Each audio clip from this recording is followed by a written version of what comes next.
Hello everyone, Soberoni of G&A Reviews here, and before we get into the video, I wanted to give a big shout out to this video's sponsors, Amazon Coin and Final Fantasy War of the Visions. Final Fantasy War of the Visions is a turn-based RPG, very similar to Final Fantasy Tactics, that is available on all Android devices via the Amazon App Store. If you're a fan of JRPGs and strategy games, then War of the Visions is right up your alley. Not only is the gameplay engaging and fleshed out enough to feel like a traditional Final Fantasy Tactics game, but it also has all of that Final Fantasy flair, including a thrilling story, ability grids for each character, summons, chocobo minigames, fan-favorite characters from other Final Fantasy games, and of course, some of that excellent character design that I'm sure you people of culture will appreciate. And this month will be the first anniversary event, which makes it the perfect time to start out as a new player since we will be getting a lot of goodies and free rolls. If War of the Visions sounds like something you want to check out, then please do use my affiliate link in the description down below to download the game. Not only will using that link help out the channel tremendously, but it also comes packaged with a special 20% discount on Amazon Coins in the App Store. Amazon Coins can be purchased and used as a currency in many eligible apps across the Amazon store,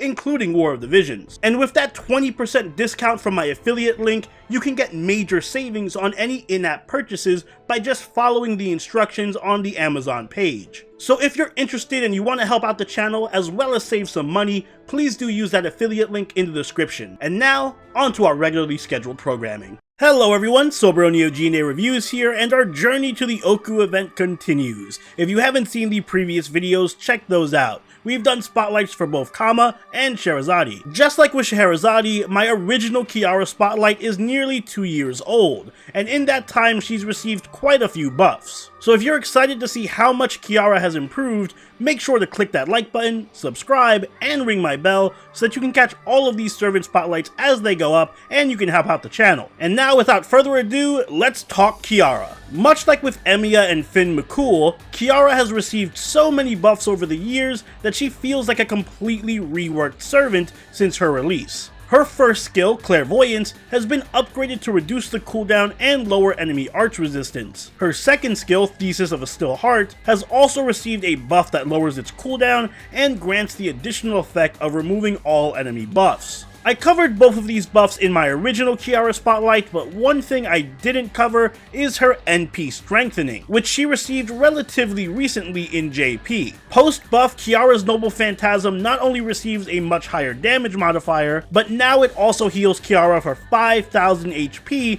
at Overcharge 1 rather than 2,000. We'll likely be getting this buff in July of next year in NA. Kiara has always been a servant that excels at stalling, and her buffs have only strengthened that niche. Thanks to Thesis of a Still Heart, she is one of the few servants in the game capable of AoE buff removal, something that is invaluable for many challenge quests and multi-enemy boss fights since enemies tend to rely a lot on stacking buffs. But Kiara doesn't stop there. As part of her Noble Phantasm upgrade, she receives a gigantic upgrade to her healing. Every time she Noble Phantasms, Kiara heals herself for at least 5,000 HP, and on many arts teams where servants NP frequently, it's very easy for Kiara to reach 6,000 or even 7,000 in healing just from her NP. She also has an increased healing buff on her third skill that buffs her healing by 50% at the cost of 3,000 HP, which allows her to cap her healing at up to 15,000 HP,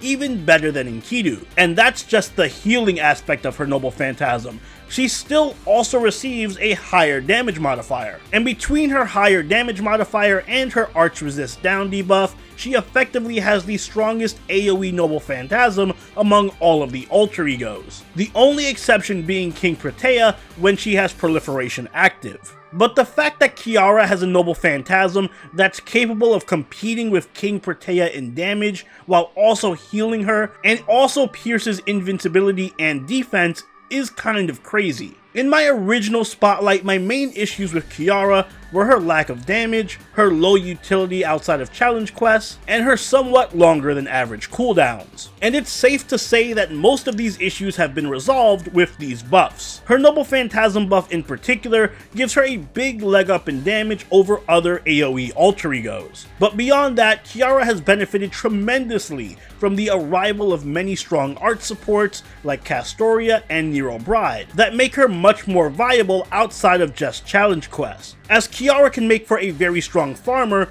capable of looping and mopping up multiple waves of enemies easily. Thanks to her class giving her class advantage over so many different enemy types, and her massive 50% NP battery, Kiara can be considered a versatile and strong farmer for everyday use. But of course, she still thrives best in tough content, where she wields one of the best anti-servant skill sets in the game. She has an NP drain, an arts and defense down debuff, AoE buff removal, 100% debuff resist down, and a Noble Phantasm that pierces invincibility and defense. Not to mention an invincibility of her own and a ridiculous spammable heal that makes her nearly immortal. Kiara just has so many tools at her disposal for dismantling nearly any boss fight. Just about her only weakness that remains is that she does still suffer from low uptime on her skills. When it comes to team comps, Kiara is all about arts. Servants who can buff her NP gain or provide additional stalling tools are especially valuable. Servants like Mosh, Tamamo, Edison, and Jean are perfect for Kiara. Edison in particular makes for an interesting partner for her since he can lower her long cooldowns and also help her reach 500% overcharge easily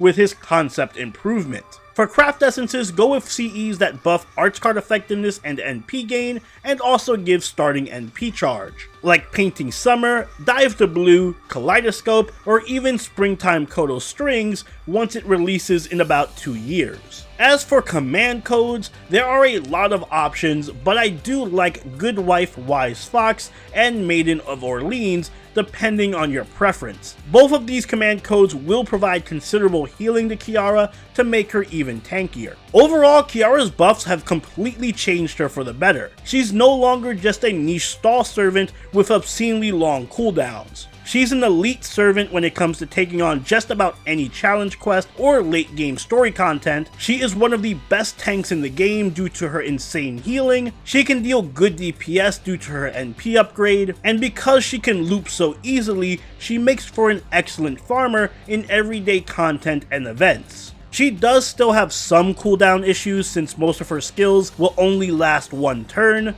but this is a small price to pay for such a powerful servant, so she gets an A+ from me. Now, I won't say that Kiara is the best farmer in the game, far from it. However, the fact that she's now capable of farming so easily while also dishing out respectable damage for an AoE servant and being one of the best servants in her niche makes her one of FGO's most versatile and impressive servants. And those are my thoughts on Kiara. Personally, when it comes to FGO's kinkiest servants, I'm more of a Maeve man. But hey, if you're interested in seeing what a nun can do for you, I wish you the best of luck in your roles. But what do you think? Let me know in the comments down below. If you haven't already, please do leave a like if you enjoyed the video, and subscribe if you really enjoyed it. Follow us over on Twitter, chill with us on Twitch, and join the party over on our Discord, all linked in the description down below. Until next time, this is Soberoni, signing out. Later.